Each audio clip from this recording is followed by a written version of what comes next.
F1 returns to damp Montreal for the first time since 2019, and while it was Max Verstappen who was, the one passing the waves, it was Fernando Alonso who made the biggest splash. Welcome to episode 206 of the Grid Talk podcast. My name is Louis Edwards, and today we are going to be reviewing qualifying for the 2022 Canadian Grand Prix. Joining me today, we have Tom Downey from the Everything F1 podcast. Hello. Jawad Yaqub from the Hit the Apex podcast. Hey, guys. And Philip Mathew from the Grid Strip podcast. Hello. Sorry. But first, before we start, if you do enjoy this podcast, we would love it if you could leave us a 5-star rating on Spotify or a 5-star review on iTunes. And if you do, you'll automatically go into our monthly draw to win a Grid Talk t-shirt from our championship range of merch. And if you're one of the 69% of people who aren't yet subscribed to our YouTube channel, please consider helping us out with a like and a subscribe. So before we get into the qualifying today, of course, a couple of big news points came out today, mostly concerning around Pierre Gasly. So, Tom, Pierre Gasly signed on for another year at AlphaTauri, and I think it's fair to say, not just for people on our podcast, but general fans F1 fans in general think that maybe it's time Pierre left AlphaTauri, not actually signed another year. Yeah. Is it actually? Has there been an official press release saying that he has signed? Because the reason I say that is I heard that Franz Tost said it's 100% confirmed that Gasly is going to race for AlphaTauri next year, but also Perez 100% had a contract for Racing Point in 2021. So presuming he does stay on, and presuming the rumors are, and what Tost said is true. I mean, why would he lie about it? I think for Gasly, I think now that he knows that Red Bull second seat is shut until at least the end of 2024, unless Perez does something, unless he gets dropped from his seat, which, let's be fair, it's not like Red Bull to not do that. I mean, I don't see why they would do it at the minute off sort of current form and results, but I think for Gasly, it's a case of just get his immediate future secured, because everybody sees what he can do in that car. He's very well bedded into that team. They all like him. He gets on very well with the mechanics and his race engineer, all the rest of it. It's a happy environment for him. I wonder if he's almost sort of just thinking about the short term, is in just stay in F1, because he doesn't want to risk having maybe 2 years out or something, or even if it's a year out, that could be very costly. So maybe he's just sort of thinking about his initial future. And then if a seat comes up somewhere else, well, contracts can always be broken. They can always be bought out. They can always be paid off. So if a seat was to come up at, say, I don't know, McLaren or Mercedes, I think realistically, out of the teams who you'd consider above AlphaTauri, those are probably the two that would come up. You can even call McLaren above them at the minute. I think just because he is set to race there for another year, we don't know how long this supposed contract is. I would imagine it's just a year's contract. So come sort of 9-10 months time, when the F1 merry-go-round is in full swing before the start of the 2023 season, he'll be looking around for what could arguably be called a better seat. Yeah, I think you bring up a good point about the short term, because Jawad, there is quite a lot of uncertainty around some teams. We look at Aston Martin, we look at McLaren. There are teams out there which Pierre Gasly could go to, but at the moment we have no idea. We don't know what Sebastian Vettel's going to do. We don't know what the situation at McLaren with Daniel Ricciardo is right now. Is it just best for him to, save that seat at AlphaTauri? It's a team which is, it's solid enough. It keeps him in a drive and then explore options later on. Yeah, look, age-wise, he's still got that on his side where he could survive another season at AlphaTauri. Like, ideally, it's not the best thing, but like you say, it depends on what's going on around him at the moment. Obviously, a few races ago, the situation with Ricciardo and McLaren seemed pretty tense, and then after points in Baku, it seemed to have calmed down to the point where Ricciardo during the week, or Zach Brown, I think it was, said that they both sat down and had dinner together and everything. And, obviously he's got a contract, or he's still got a year left on his contract with McLaren. Gasly was one of those names that was suggested that if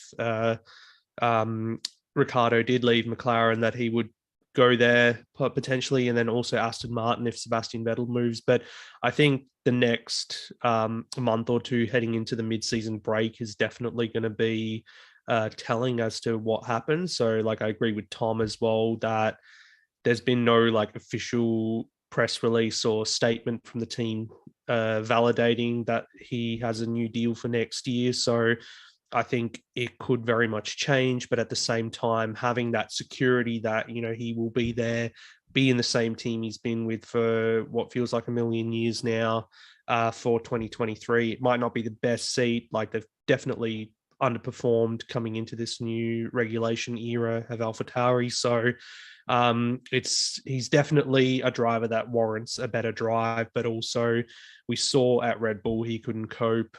So we kind of have to wait and see if he does move to another team in the future. Can he really spearhead them like we see him at AlphaTauri? Yeah.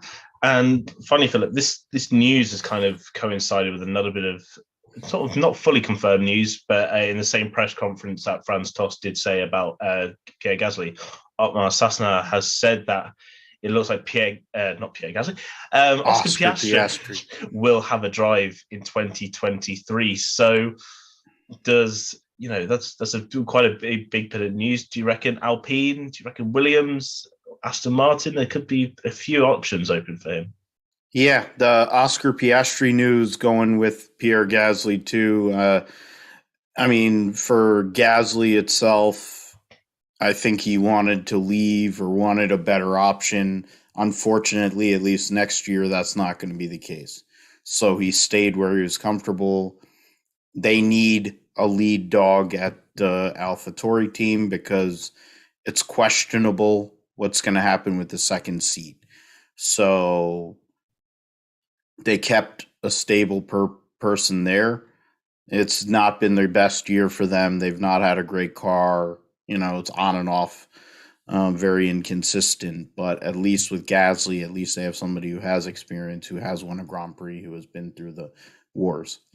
In regards to Oscar Piastri, we've seen the rumors that it's possible that he might be on the grid here in a couple of weeks' time.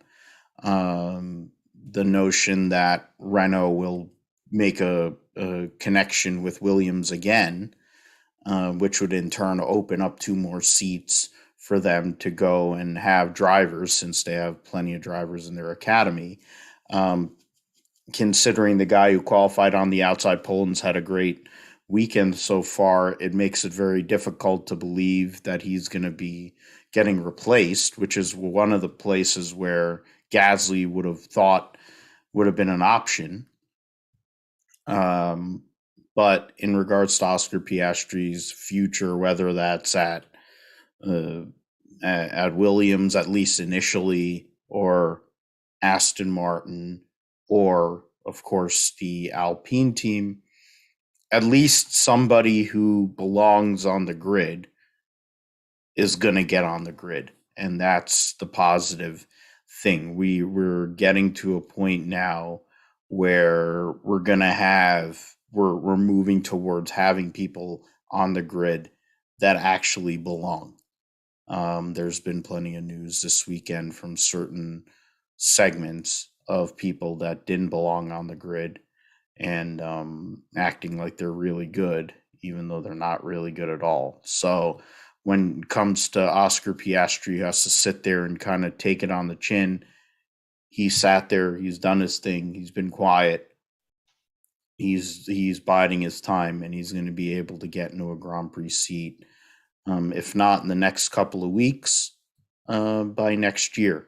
and he'll be out there getting the experience he needs to build up his obvious eventual future of trying to be the first or be an Australian world champion, just like Alan Jones back in 1980. Yeah, he is an incredible driver, and I think we're all looking forward to him being on the grid, hopefully next year. So, Tom, we'll actually move on to qualifying now and get onto the to what actually occurred. So, Max Verstappen takes pole. I mean, realistically, no one's going to touch him. He was absolutely flying through all three sessions. It would have been very surprising if any driver managed to catch him, given his biggest rival will be starting at the back of the grid. This is, another huge step towards Max Verstappen extending that title, that championship gap over Leclerc, and securing himself, in a very nice position in the championship. Yeah, I mean, once we knew that Leclerc wasn't really going to be fighting for pole, because what's the point in him putting sort of undue stress on any other parts of the car or risking binning it and costing the team more? I know the position on the grid is one thing, but the financial implication, if he'd have spaffed it into the wall or something at some point, if he did need a new front wing, new suspension, whatever, in a cross gap area, that's not going to be good enough when it's completely unnecessary risk. I mean, Max is just, I mean, anytime that it looked like someone was getting even sort of remotely close to him, I'd look at the timings and it's like, okay, the track is dried or rubbered in or combination of both towards the end of Q2. And then it was just, Max has gone quickest. Max has gone quickest. He was just, he was driving like something possessed today. Some really, really, really stellar laps. We know how good he is in the wet most of the time anyway. And when he doesn't overdrive it like he didn't today, he just did what he needed to do. And when JP said it, was saying, it's not a extraordinary or a stellar perfect drive, whatever. It's like, nah, come on, mate. That was he just looks. That was like man and machine at one today. And watching Max just absolutely just like singing round, just sending it just inch perfect pretty much everywhere. We didn't even see any sort of oversteer or car squirm or anything really. Obviously we weren't watching every single second, so I can't speak for that. But for every bit of every single lap he did. But yeah, I mean, he's qualified 6/10 ahead of Alonso, and then the rest of the field is just, he was a second up on pretty much everyone in Q2 alone. It's just like, it was a really mature qualifying from him. Just did what he needed to do, did it exceptionally well, and got out. Yeah, it's a brilliant job. But the big news, really, Jawad, is the man who's going to be lined up alongside him tomorrow, Fernando Alonso. Just to put a bit of context on this, the last time Fernando put it on the front row was the German Grand Prix of 2012, and I was 11 years old.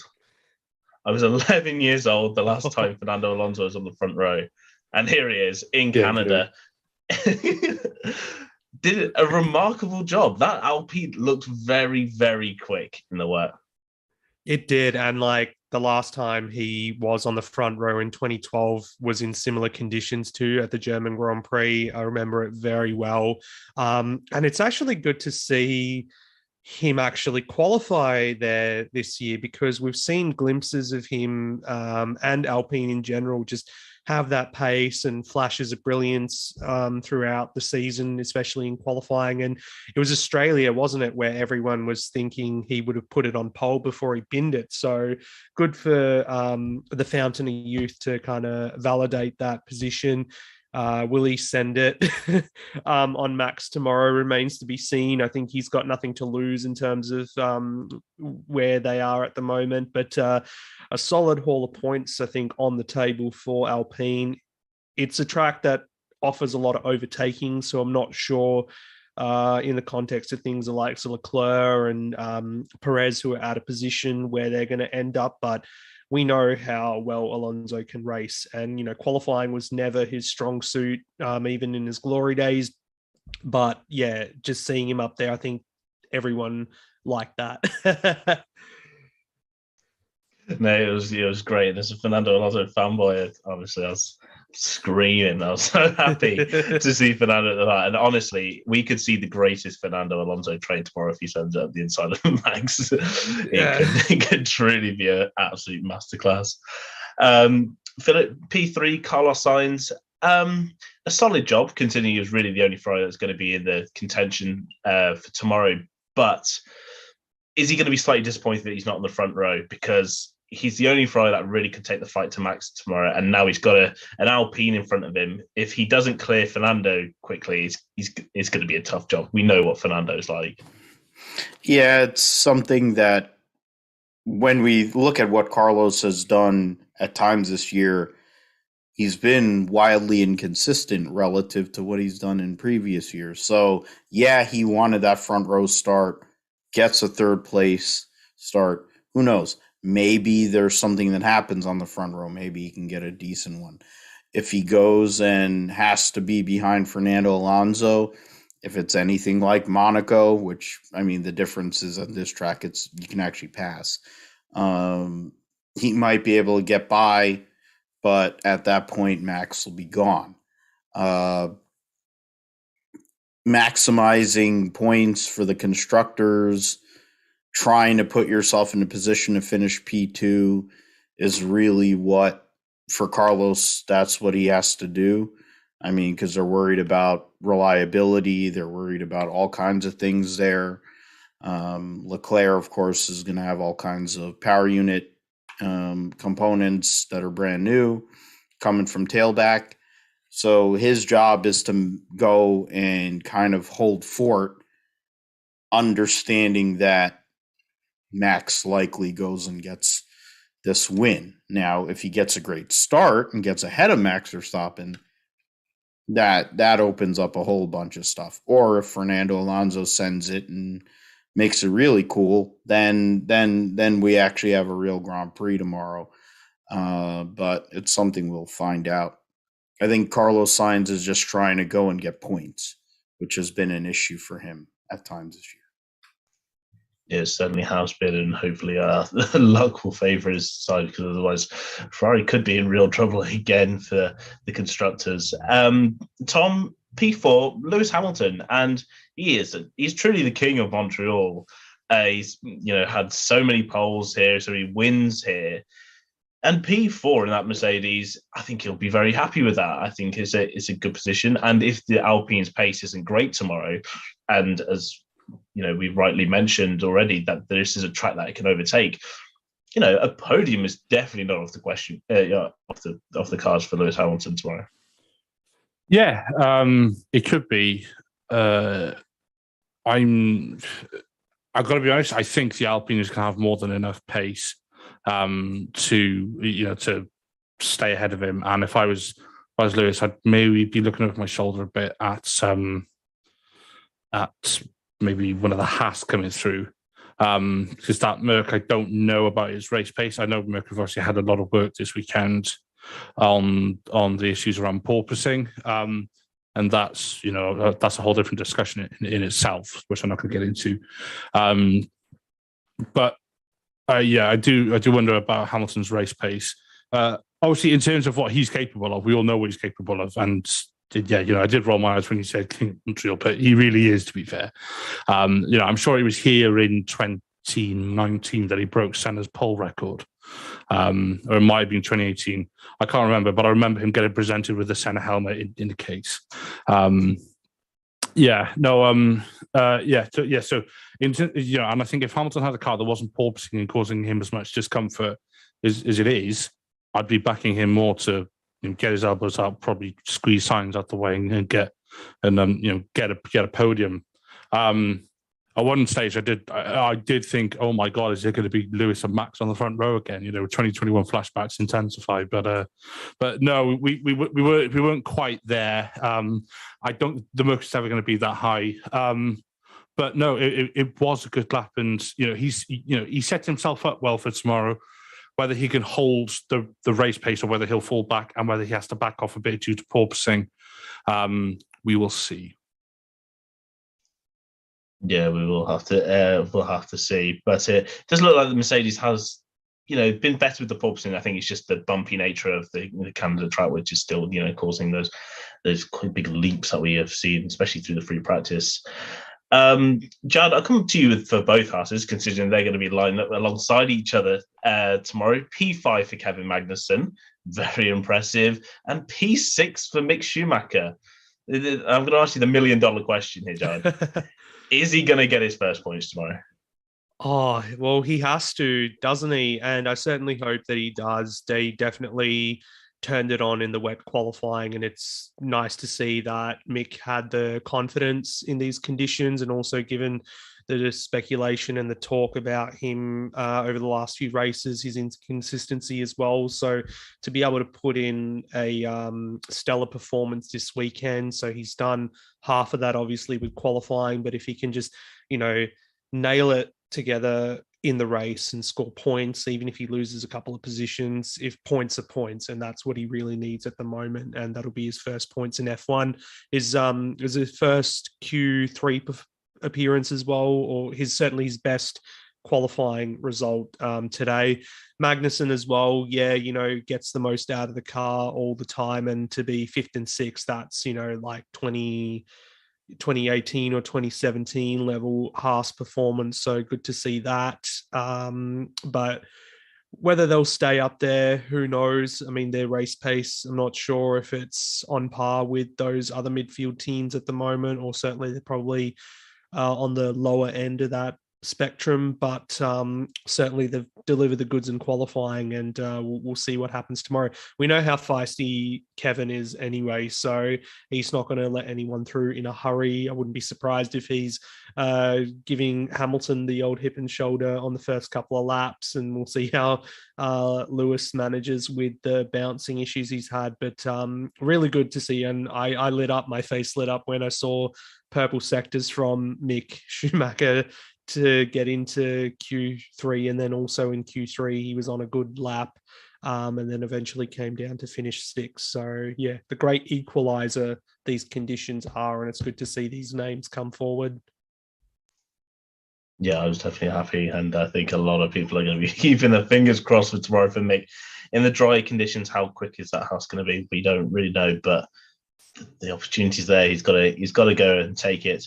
Philip, P7, Esteban Ocon. I don't think there's all that much you can really complain about Ocon's performance. He got it in the top 10. Clearly just wasn't as fast as his teammate today, but otherwise a solid job. And if he does well tomorrow, it's points for Alpine. And they're in their own battle, essentially. I mean, McLaren and Alpine, I think, they have their battle. Mercedes is kind of in the woods, and then you have the top two. So for Ocon, he hasn't had anywhere near the pace of what Alonso has had this weekend. But if you can get a finish, you're likely going to finish in the points. Yeah, you're going to have Leclerc and you're going to have Perez coming. But if you do what you're supposed to do and keep it out of the wall, points finish for him. You see what Fred does. Likely it'll be a double points performance for them, and that hasn't happened very often this year. For a lot of the year, Fernando's had bad luck, and Ocon's been able to kind of pick up the pieces. It's the roles are reversed here. Alonso's in a position to make something happen, but in the case of Ocon, just consolidate, and we'll see what happens after that. I think for Alpine, they're looking more towards the British Grand Prix and the French Grand Prix here in a couple weeks' time, to where they may be able to do some further upgrades and progressions up the grid. But for Ocon, good enough, did what he had to do, go and hold up the fort while Alonso tries to battle up on the top end. Yeah, it was very solid. And Tom, he is ahead of George Russell, who made the bold, I think very bold decision to go out on slick tires. There was a dry line in some parts of the track, but you look at just turn 1 and 2. It was still so wet. There were so many puddles, and we saw him then go, colliding off into the barrier. Do you think he would have been further up had he stayed on the Inters? If he stayed on Inters, absolutely, yeah. I think if his milk, we'd have seen him P4 in our Hamiltons. But alas, no, it was not to be for him. He gave it a good go. His decision to go to slick tires. Well, that was bolder than the slick tire, and yeah, it was just never going to work out. As soon as he was sort of tiptoeing. Sorry, my cat is rubbing against my leg, and I'm going to kick out the bloody window.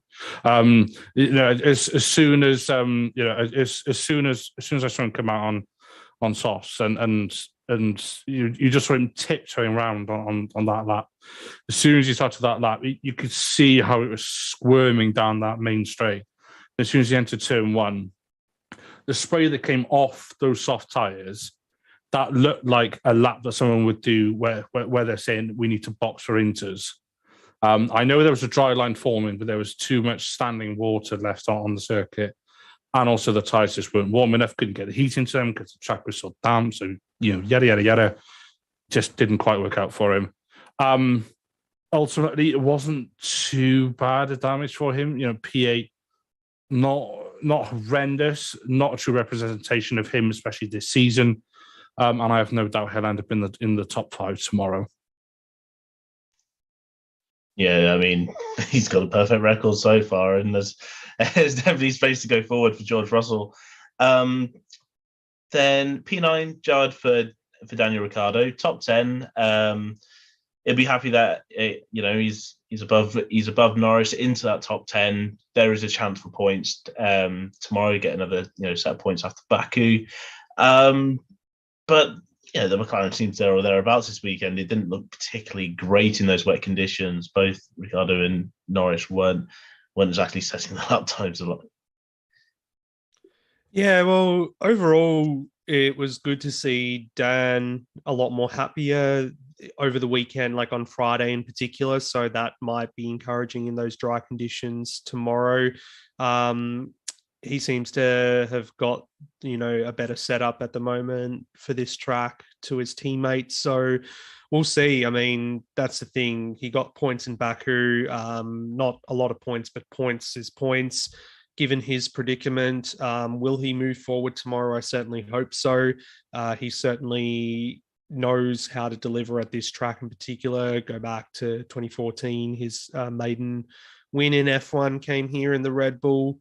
And, it's all just about that confidence building. And, this is a track where it is very Monza-like. And, we saw him really excel last year at Monza when he got that win. So, definitely there is the potential to move forwards. And I certainly hope he could probably get as far as 6th or, even a top 5 if he has a good start to the race and everything. But we know he has a tendency to just drop off. And then even in Baku, switched over to the medium tire. We all thought, wow, he's going to, really have a good second stint, and kind of just petered off towards the end of it to the point where his teammate was like, can I just get past so I can have a go at Alonso, which didn't end up happening. So, it's a good base for him. And they'll be more happier, like you said, that the race is going to be dry tomorrow because that car really wasn't working well in the wet. I think it's good to see Daniel doing better. Yeah, I think a lot of McLaren fans will be hopeful that the car in the dry conditions will have to push forward. Philip, will come to you about both Alfa Romeos as they're sat next to each other. Zhou Yu, brilliant lap in Q2 to get himself into Q3, starting in the top 10, and then Valtteri Bottas in P11. Zhou Yu seemed to have hit a bit of a purple patch. He had a great race. He was having a great race in Baku before his Ferrari engine did a Ferrari engine.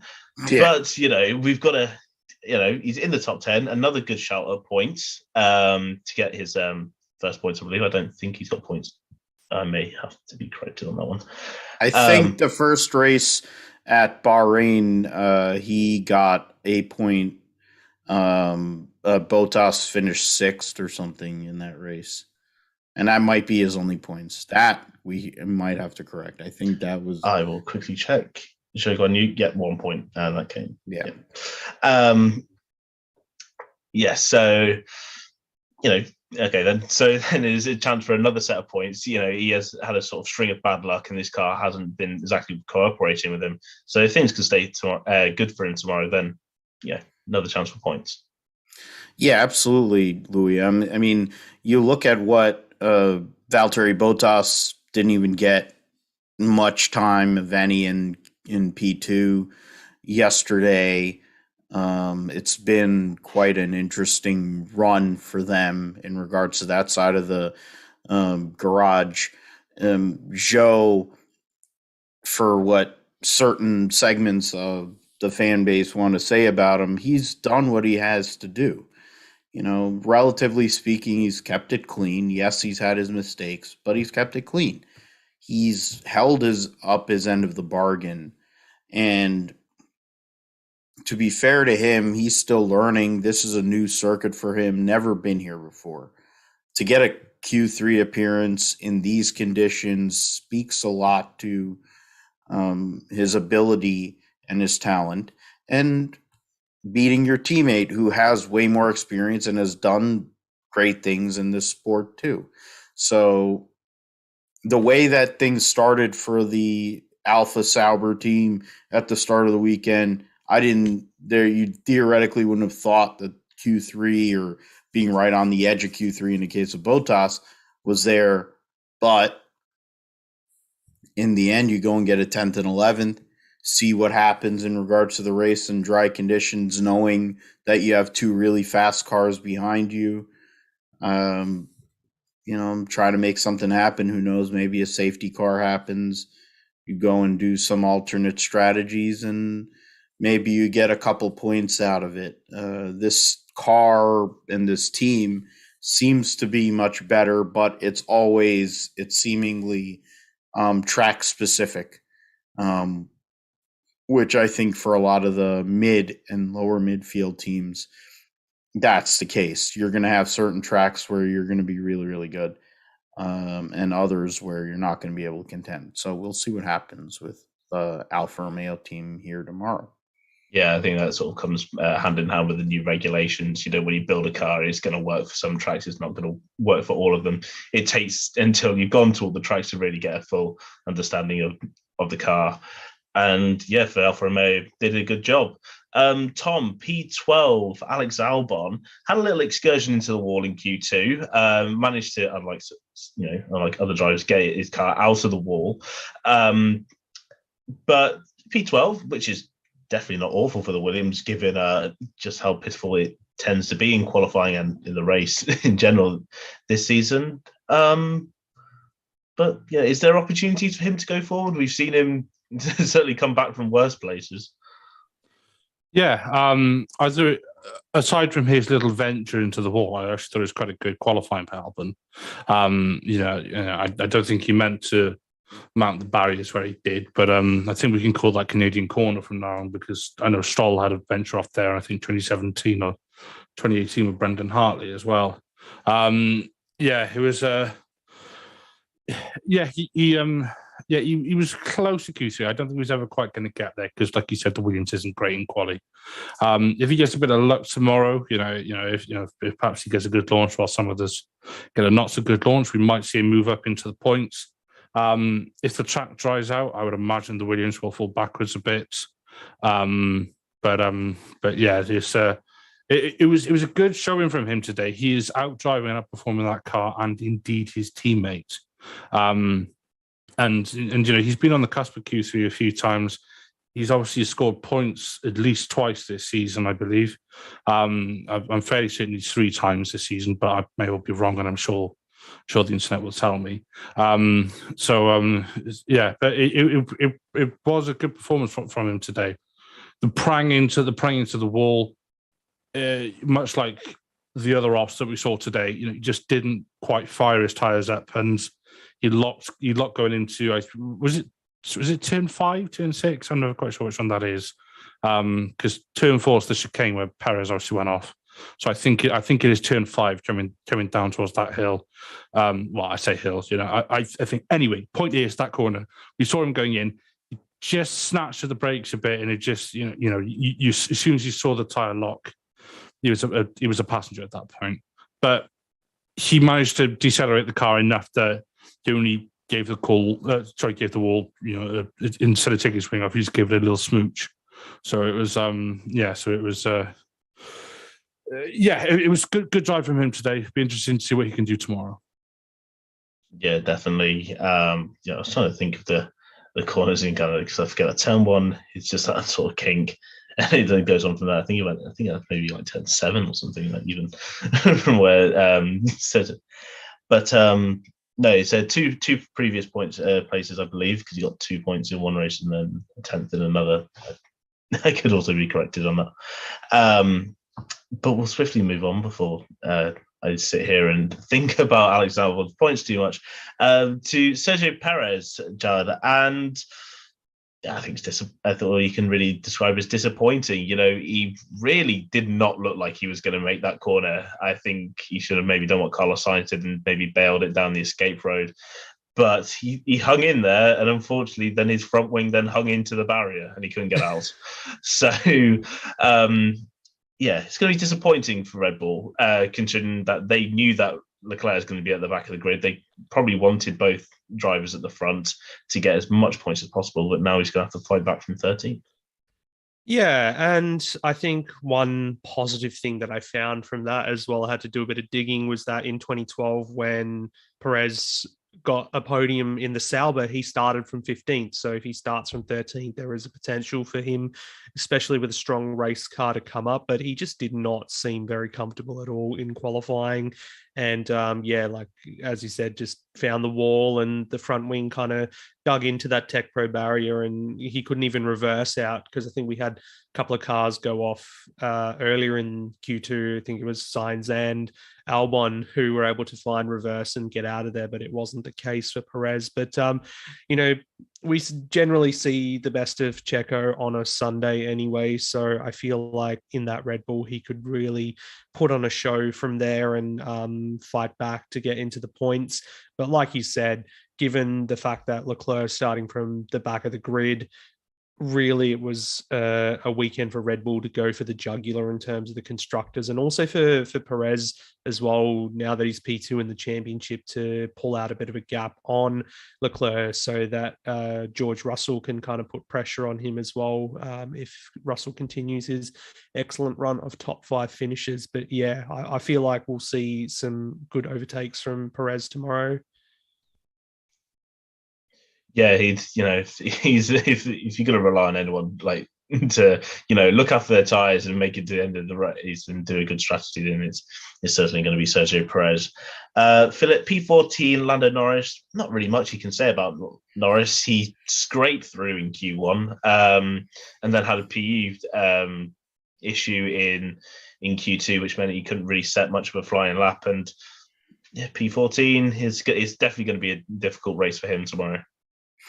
He's had his moments this year and definitely been above Ricardo plenty of times. And the fact is, I guess the tides have turned a little bit here temporarily for Orlando. I think there might be a little bit of hesitation in the rain that might have played a role in it too. Maybe he wasn't as confident in what he had in the car. We're talking about a guy that was about to go and win the pole at Spa a few months ago, and he binned it coming out of Eau Rouge. So if you're talking about one of the biggest corners there is in Formula One and trying to go and recover from that, who knows? But in regards to McLaren's situation, they're looking at Alpine. And, I was talking about Ocon, just trying to kind of hold fort. Well, Lando Norris's job is to get himself in position to produce some sort of result. And that's where I guess the real interesting battle is going to happen on the second half of the top 10 and these guys that are going to be trying to rise up at the start of the race relative to whatever tire choices they make and whatnot. And who knows? Lando Norris has been known to make good overtakes. He's an aggressive guy. Maybe he makes something of the race tomorrow. If not, then it'll be an unfortunate performance. But you can't. I don't know why my phone went off. That's great. It just does that randomly. That's cute. But yeah, Lando, if he can go out there and do what he's capable of, points are on the table, even from the position he's in right now. But you never know. It's Canada. First time in a few years. The last time he was there didn't go so well for him. Qualifying hasn't gone well, so at some point it has to turn. So let's see what happens tomorrow in the race. It sounded like Siri was trying to put forward her opinion on Lando Norris there. But yeah, you're right. It's gonna be a tough race for Lando tomorrow. It's not. It is an easy track to overtake, but maybe that McLaren isn't the best at the moment. Tom, P15 Charles Leclerc, but it's not really P15 for Charles Leclerc. He only set a lap time purely to get the 107% rule to actually qualify for the race. He'll be starting at the back of the grid. Where do you see Charles? Coming tomorrow. He is in a competitive car. We do know that Ferrari's quick, and we know that Charles Leclerc's a great driver. It's a track that he can overtake. How far do you reckon he'll be able to get? I'd be disappointed and or surprised if he wasn't back on the podium. Realistically speaking, he should be able to dispatch the majority of those midfield cars fairly quickly. I think where he may get unstuck is when he comes across Perez, although I would also expect Perez to do the same because they're in the two best cars on the grid, and a driver of Leclerc's caliber should not have that much of an issue getting past people on a circuit like Montreal. I'm not saying that he's going to do a full Hamilton Brazil 2021. Because we all know how just incredible that was. But I would expect him to.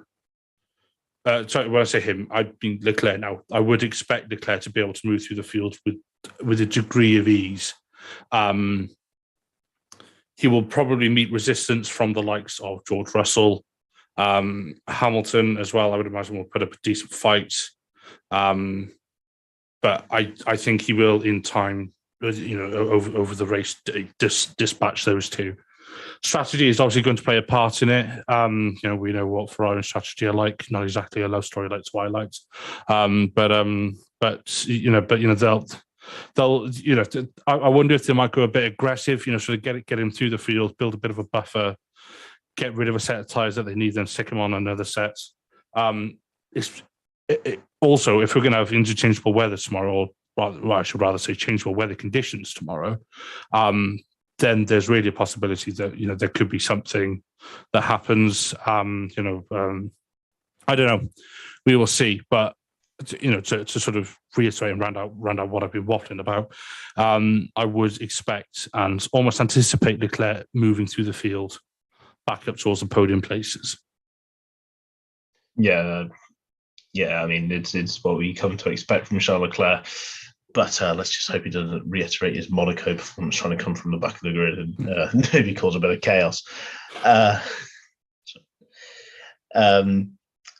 P16, Pierre Gasly, from the highs of Baku to the lows of Canada, that AlphaTauri really is one inconsistent car. And I feel like AlphaTauri would definitely be disappointed. When the conditions were as they were, you'd hope that you'd have a great chance of getting out of Q1, but just wasn't to be for either of the AlphaTauris today. But Gasly probably will be very disappointed. Yeah, there's always going to be winners and losers in that situation. And unfortunately for Pierre, that was the case. And also the driver that qualified behind him as well. I really don't see from where they are that they have the race pace to pull some points out of the bag. They will have to hope for some attrition ahead of them and maybe some safety car madness to move forward. But I think that's it, for them. Like, it's kind of funny talking about Pierre earlier on saying that, he's staying on at AlphaTauri for another season. Let's celebrate that news with a pretty disappointing team and driver performance in qualifying. But yeah, hopefully they make up some positions in the race. I don't think they'll score points, either of those AlphaTauri cars, but yeah, they're just going to have to move on from this one and look forward to Silverstone.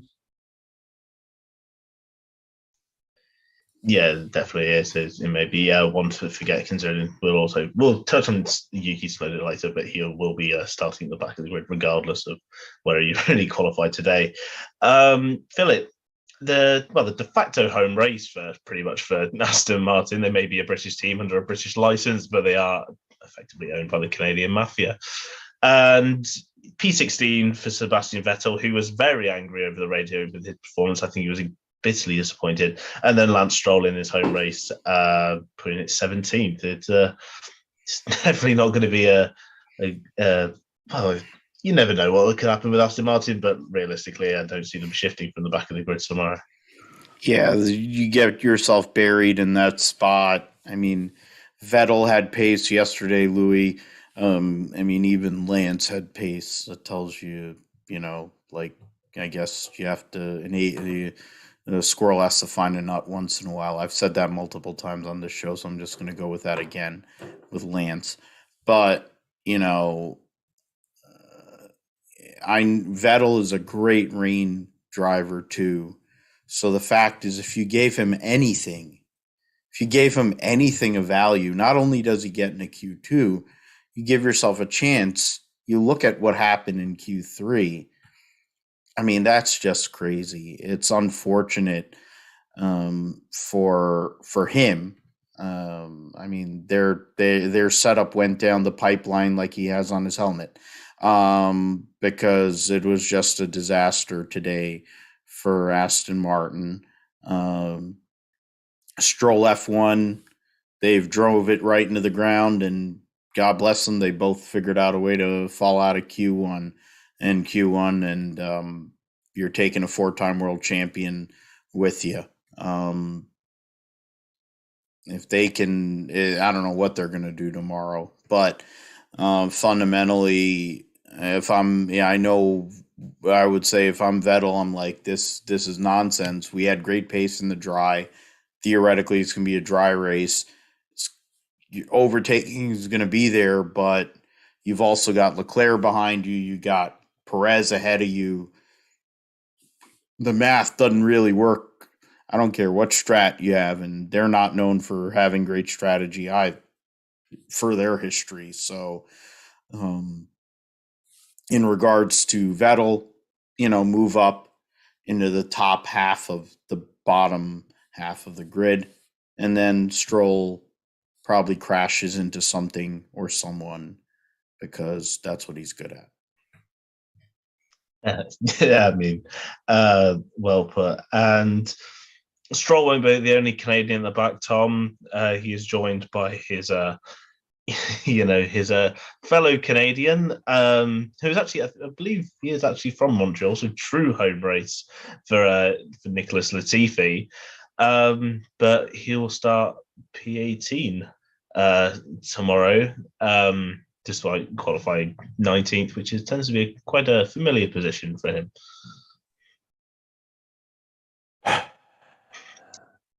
I mean, where do we go from here? When your teammate's like knocking on the door at Q3, it's like, mate, come on. Just don't be... just try not to be terrible. It seems like he's gone backwards, man, honestly. Like, Kat, can you stop it? Like, Sorry, she's just killed a fly. Good girl. Yeah, the chief. Yeah, just yeah, it's just. I'm running out of things. Well, no, I've already run out of things to say, which usually means you're going to have a Tom rant in a minute. I mean, he's just oh God, he's just a pleb, honestly. He's just, he's just there, and we know why he's there. And with the, with like news around Oscar Piastri swirling and all the rest of it, he must be looking over his shoulder. I don't think he'll go before the end of the season. I think he's going to see his contract out because I do think, I do think, Williams want to try and help him, but when Albon scored points twice, and you've got the grandson of Diddley and Squat. It's just, I know the car's not great, but it can't be that bad. So, I don't know. Maybe he needs to put down the Lavazza coffee and have an espresso or something. But yeah, he's just, or maybe talk to Bottas about espresso on the grid. But no, he's just, he's just, you're a psycho, honestly. I'm so sorry, my cat. I think it's the heat. He's just, he hasn't qualified higher than I think P16 all season, or maybe even P17, and it's just like, it's just, it's just, it can't go on for much longer. He's a nice guy, Latifi, don't get me wrong, and he seems to get on well with his engineers and all the rest of it, but being a nice guy doesn't bring race results, which doesn't bring points, which doesn't bring constructor positions, which doesn't bring money, which doesn't bring success or happiness to anybody.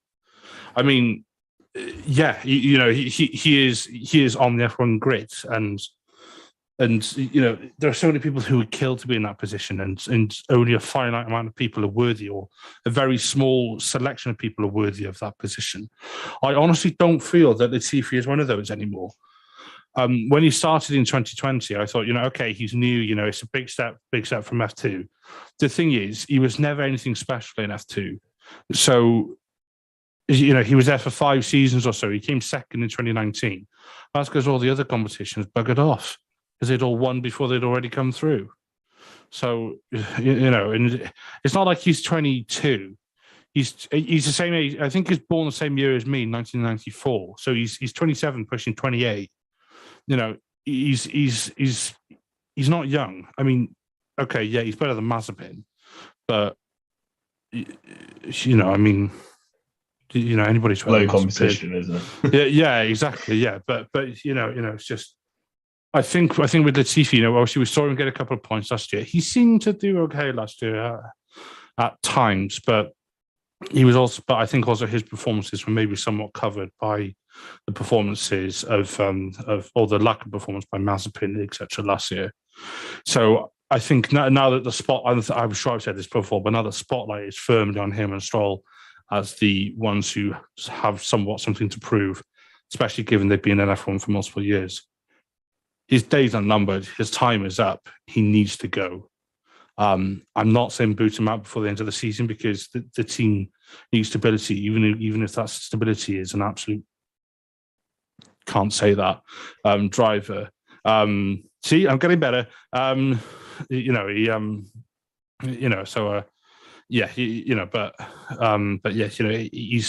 to be out by next year. Oh God, imagine if he went to McLaren to replace Danny Rick, because his dad's a shareholder there. That's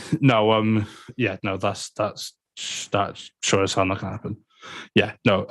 But going back to tomorrow, he's going to exist, and then he'll go back to his hotel or he'll go back to his parents or something. I don't know. He'll be there. We're not going to notice. It's not going to be worth noticing because he's not going to do anything special. Isn't true. Don't when you mention McLaren, don't fill McLaren fans' heads full of nightmares to think that Latifi may go there. We hope that Zach Brown may have a bit higher standards when he comes to his hiring. But we'll move on to the very final driver, Jawad, Yuki Tsunoda. qualified last, will start last. He has, I believe, a whole new, well, I don't know how many new engine parts now put into the back of his car. Yeah, I mean, he was going to start at the back anyway, so his disqualifying really doesn't really mean all that much. No, not at all. And I think it's a complete power unit change and reading that he's had, plus an extra exhaust component as well. Not that I knew that they were counting exhaust components now, but apparently they've got an allocation this season. I forget as well that Yuki is a Montreal rookie. So like the fact that we haven't had a Canadian Grand Prix for 2 years means that drivers have come and gone without having raced at certain circuits, like we were talking about earlier. But yeah, what can you do when you know that you're already doomed to start at the back of the grid? As I said, with Gasly, I feel like it's going to be very difficult for AlphaTauri to score points. So just basically, for someone like Yuki in particular, stay out of trouble. Please don't damage the car or that new power unit that they've taken on, and just look forward to the next race at Silverstone, which hopefully they do a bit better at. Yeah, it's going to be he's just one who's going to probably aim to finish ahead of Latifi, which hopefully shouldn't be too difficult for young Yuki tomorrow. However, we've seen some questionable driving from Yuki in the past. So we've only got through all 20 drivers. It's now time for the beloved predictions. And yeah, I think we should also just sort of put a bit of a caveat that we don't quite know what the conditions are going to be tomorrow. They are supposedly meant to be dry, but we've seen some absolute thunderstorms happening in Canada. We don't know. We can never bank on the weatherman. But Tom, we'll start with you, and we'll have your podium. Who do you think is going to be on the podium for tomorrow? Max, Sainz. No, I'm going to change that. Max, Leclerc, Alonso. Ooh, fair enough. And Jawad? Let's go Max, Sainz, and Alonso. Okay, 2 for Fernando. And Philip? Yeah, Max wins. Carlos finishes second. And I'll say Lewis Hamilton finishes third at one of his best racetracks. So that might be my wild card thing. I might have already jumped the shark on that, but that's what I picked. I'm sure we could probably come up with some bolder predictions than Hamilton. Personally, I'm going to go. I'm not going to break the cycle here, and I'm going to say Max to win the race. I'm going to go P2 Carlos Sainz, and then I'm going to go P3 of Sergio Perez. I think he may come up through the field and get himself on the podium. And now it's time for the bold predictions. Philip, if you want to stick with your current one, go for it. But otherwise, you feel free to change it. Tom, your bold prediction for tomorrow. Both Canadians keep it at the wall and don't collide with each other. That is bold. I'm dead serious. Yeah, I mean, which one's the first one in the World of Champions? we need another one at Turn 5 called Wall of Canadians, and then that'll just be for those two. Moving on. It's the wall that ended Olivier Panis's career, so you might as well make it the Wall of Canadians and French Canadians and whatever.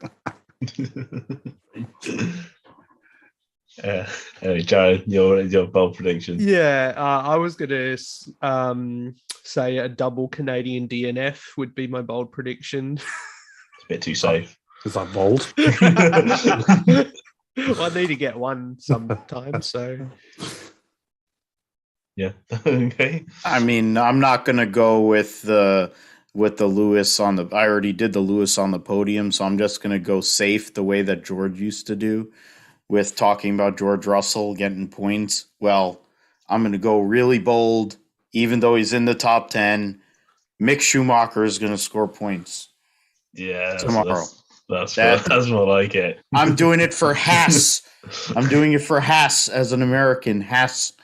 We finally get Mick some points, so then people get off his back at least for a week or two, and then it'll go back to the regular scheduling program at Silverstone. Fair enough. Go north. There you go. North of the border, and steal some points for the American team. I see. I have my standard bold prediction of Nicholas Latifi for points, and I'm going to back it. It's his home race. He's got to do it. It's a very bold. You can really tell you've been. Is he driving the FW14? Is he driving the FW14 or FW15? You have to try. He could run around the track and he'll get a few points. Well, if this is to be his last race, then there's that's good purpose for him to go out with some points. So he could go out in the first corner and just go and bin it and call it a day and just walk back to his house and just really go out with a bang. Jump start, go out and, go for it. Just do something most people would do on the F1 games. just absolutely send it into turn 2. Yeah. Just hope for the best. Yeah, just like straight over the grass. Just like.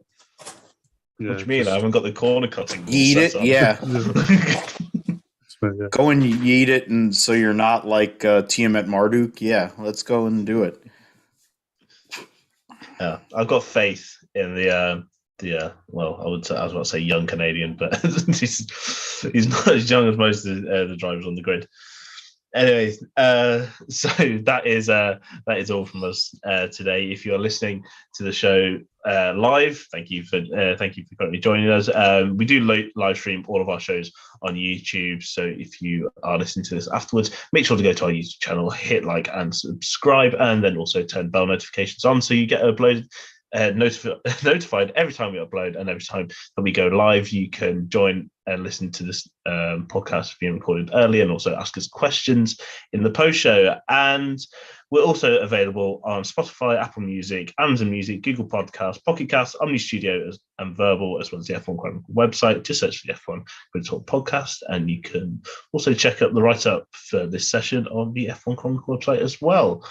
As previously mentioned at the start of the show, if you do give us a 5-star review on iTunes, we'll give you a shout out on our next show, and you'll automatically be put into our prize pool to win a bit of F1 Grid Talk merch. So go for it, and any feedback and any ratings are always mostly appreciated. We have a huge back catalogue of shows, so if you're stuck for something to listen to between now, it's a late race for the UK viewers, so if you want to get into podcasting before the race, we have over 200 shows that you can listen to. We've got interviews with people like Mario Zola, or documentary style shows like the ones on Tiregate and the 1994 Benetton's Conspiracy. We also have a Patreon, so if you'd like to support the podcast and help towards better mics, lights, and recording equipment for all our hosts, any support is greatly appreciated. And you can also get yourself some official F1 merch at the f1chronicle.com/store, so check it out. I always forget to bring my mug. I have my mug that I just never seem to show off. So we'll go around my guests and let our viewers know where we can find more from you. So Tom, where can our listeners find more from you? So if you want to listen or see anything to do with Everything F1, which is the team I'm a part of, you can find us at everythingf1.com. And we have our Everything F1 podcast, which is on all the aforementioned podcasting platforms. Usually goes out on a Wednesday or sometimes a Thursday, depending on editing, recording, etc. We have a good back catalogue, a plethora of good guests. With regards to socials, we are on all your major social media platforms, so Twitter, Instagram, Facebook, TikTok, because we have young people. I think that basically all your favorite social platforms. The handle will be at Join F1, or if you just search for Everything F1, you'll find us. if I haven't mentioned our website already, we have a website. If I have mentioned it, I'll mention it again. We have a website, everythingofone.com, where you can find our links to our podcast, race reviews. I've started a series of unpopular opinions. I've started one on overrated tracks, which I think may ruffle a few feathers in the fun community. So if you want to find me personally, good luck. I deactivated my Facebook, so don't at me. Because I think I might need to go into hiding after I publish it. No worries. Jawad, where can we find more from you? Yeah, so I host the Hit the Apex podcast on my own, record every week, every second week, depending on double headers and stuff like that. So you'll see me probably on Thursday with a Canadian Grand Prix review, and also V8 Supercars here in Australia. They're on this weekend, so I'll be talking about that as well on this week's show. Find me on the Twitter account at Hit the Apex Media. There'll be a link tree as well with all the other relevant links that can be found on. Cool. And Philip? Yeah, you can find me and my co-host Josh Fine on the Gripster podcast, where anywhere you can find podcasts. I'm going to go and upload our latest episode on the audio side here shortly. The video is on YouTube, so Gripster Podcast on YouTube. You can go and see the show there. You can find me at Philip G. Mathew for my takes on motorsports, sports, and whatever else is on my mind there. At philipgmatthew.com is another place where you can find the show. One of these days I'm going to get back to writing a little bit and post some things there. But be on the lookout for Tom and I's side project. That's going to be hilarious, because if this was any indication, considering the condition I'm in right now, I think our actual collaboration could be one of the greatest things that's ever happened in the history of the world. It will break social media or whatever algorithm you want to think about. It's going to be huge. Yeah, I'm sure it's really going to break everyone's Twitter. At least I'm Bring it on. Bring it on. I'm Phil. I'm looking forward to it, mate. No, I actually can't wait for that. And then, as for me, you can follow me on Twitter. To be honest, you can't find me anywhere else on F1 because I literally just host this. So if you want to hear more from me, then you can follow me on Twitter, which is at L_G_Edwards on Twitter. If you want to hear my own views about F1. But that is all from us today. I do want to thank my guests for joining me. We'll be back with the race review at 10 p.m. British Summer Time tomorrow. But until then, stay safe and goodbye.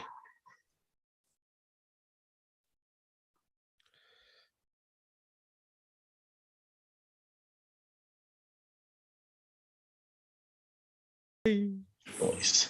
Oh, it's hot here, I'll tell you. 12 midnight for you guys. That's crazy. How are you guys holding up? Yeah. Fine, actually. Not too bad. Ready for bed soon. My job is Did you Gotta get that love Liberty napping time Media. before? Gotta love Liberty Media. Yeah. Sorry, Joe, what'd you say, mate? I said, did you get that nap in before after quali? No, I was putting my washing away.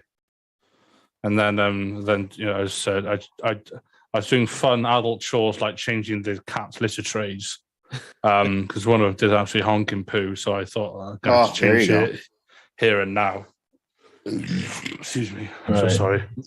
Go through the comments as we are still live. That was a good one. That was a good burp. It was good Howard Stern. That was a good Howard Stern burp there. That was me trying to muffle it. I'm so sorry. That was me trying to muffle it as well. Hey, didn't work. It's real. Yeah, so we had a couple from Connor Walker, as always. He was, of course, he was at the GP today. I was going to say he's Canadian, isn't he? Yeah, so I'm sure he is. Yeah. He was the one actually inspired the question. He said, "What's the highest you guys think Charles will get?" Yeah. So Tom saying podium. I figure top 5. Yeah, probably top 5 for me. I think There's he'll a make Tom it. Downey for mayor comment as well. So that's there you go. pretty happy. I'll be press secretary. I've already got that working with one of my other friends, so I'll just be the press secretary. Can someone screenshot that comment so I can just send it to Ruby and say, get on my level? I'll send it to you on Slack. Yeah, it is, right. Not that I'm enjoying, the power or anything. Can you tell I've just been made CCO at work? No. Then an individual one who made up the bulk of the comments in this one. He said, "Is Andretti Racing confirmed?" I know they've officially put in their. They put in an entry bid for 2024. Yeah, they put in the bid, but nothing has come of it, which I don't get. If somebody's willing to put $200 million in, the only reason that they don't want to have it is because they don't want to go and split the pie 11 ways.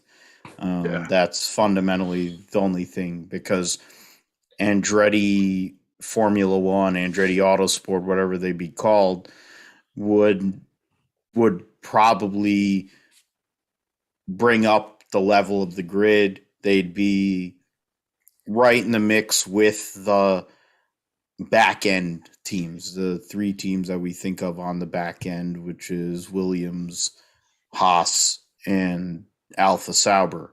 They'd be right there right now, just with the people they'd be able to get and the financial backing they'd have. Now, if they're Renault Team 2, Williams is going to Renault, then there would be a little bit more balance in regards to engine suppliers too, but we have to see who they're going to bring in if they're allowed to be on the grid. You see, I don't. Sorry to jump in on that. I honestly don't think Williams will go to Renault power units and gearboxes. They've got a long-standing relationship with Mercedes, and you could say that you would have expected Williams to do that when what's his face Albon went, that you would have or maybe anticipated him taking Red Bull bits then. So I think when, let's be fair, Piastri goes there, it's going to be a similar kind of loan deal to Albon, but he's still going to be an Alpine driver, just subcontracted out, if you like. But wasn't there talk a few weeks ago about Mercedes potentially dropping one of their customer teams in the next couple of years? Like, would that be? I don't see them dropping Aston Martin or McLaren until the new set of regulations come in. So does that mean Williams could be at risk of that? Yeah, I think Aston Martin are more likely to be at risk. Yeah. Because sorry, I didn't mean to interrupt both you and Louis then. No, I agree with you on the Aston Martin take. Yeah. I mean, their existence is pretty just awful as it is. So, although Aston have, they have a good relationship with Mercedes in the consumer automotive world. There are other names that could come into this. Aston Martin have obviously worked quite closely with Red Bull on projects like developing the Valhalla. And I know Cosworth have been involved on that because Cosworth are a client of ours in work anyway. So that, I don't know anything. I'm just speculating, even if they told me, I wouldn't be able to say. But Downey leaks that I'm just, I am purely speculating. But it could be something that happens. Maybe I don't know. I've got to be honest. This is the first I've heard of Merck wanting to even dump a customer team. And I think if they tried to dump McLaren, well, McLaren have pissed everybody else off. So go to Ferrari now, are they? Yeah, exactly. Yeah, I couldn't see that. Then, Honda have effectively gone. The Red Bull, the Red Bull. how much you reckon they wish they'd hung on to those Red Bull engines, those Honda engines. Well, But alas, yeah. I don't know. Well, they were supposed to have a Lamborghini engine way back when, so might as well go and bring it all around. Bring it all the way around, like 30 years on. Let's go and put an Italian engine in there. Put a Chrysler. It is a Chrysler. Theoretically, when you consider Stellantis or whatever the hell they're called, that's company, the whole deal. Yeah. So they could call it a Chrysler. We could. They should have done it in '93, but now they're going to do it in 23. Who knows? But I don't think. It's in the same way that the Red Bull from 2018, I think it was, branded their engines as Tag Heuer, even though everybody knew they were Renault power units. It was just it was just because Horner and Sarah Irritable were like children. Yeah. My hope is just Lawrence Stroll finally gives up, sells Aston Martin to Audi or whoever road car company as well, and just I could see that happening. Rids himself from Formula One. He's a parasite, and he's like he killed Lotus in the 90s. He's killing Aston Martin. I didn't know that. I didn't know about Lotus. I didn't know about Lotus. That's news to me. Wow. And me. I learned. So no idea. Well, that's the thing, Louis. You don't understand. There was Lotus once upon a time was a great Formula One team, and they went through many iterations by the end, including what we saw when they had the freaking the dildo nose, twin tusk. No. Yeah. Oh, that's right, because they're one that was shorter than the other. Wasn't that? Wasn't that the Lotus? No, it was Caterham. The Caterham had the cock. Caterham had the cock, and then Renault, Lotus, the Lotus team that is Renault, that's the Enstone team, had the twin tusks with Crash Door Maldonado and Grosjean. Grosjean. Just a beautiful pairing. Yeah. That's right. That was the 2013 car, maybe? 2014. That's right, it was, and then Crash Door Maldonado hit somebody and sent him over too, right? Gutierrez at Barcelona, turn 1, I'll tell you what the nose of that car reminds me of. It reminds me of when one of my cats falls asleep and one tusk sticks out more than the other. That's what it reminds me of. Yeah. Especially as both my cats are black as well. Come here. I feel like as well, I remember hearing them explain that nose design, and they said that, the reason why they're both different lengths is one is actually to comply with the regulations. The other was just something that they were trying aerodynamically. Like, safe to say, it did not work. It reminds me of when Williams did that like a decade before. That was when they had that weird design. The walrus nose. The walrus nose, yeah. Those, yeah. This is... So there you go. Post-show, we're getting into goofy noses. And we didn't even bring up Flavio Briatore. Save that for another time, I reckon. You do a whole... Yeah, do a whole podcast on just between Giovanna Amati and Heidi Klum alone. Yeah, he is very much the Jabba the Hutt of Formula One. I've always said Flavio. Flabio, yeah. All right. Anyway. She will probably be going off. All right, everybody.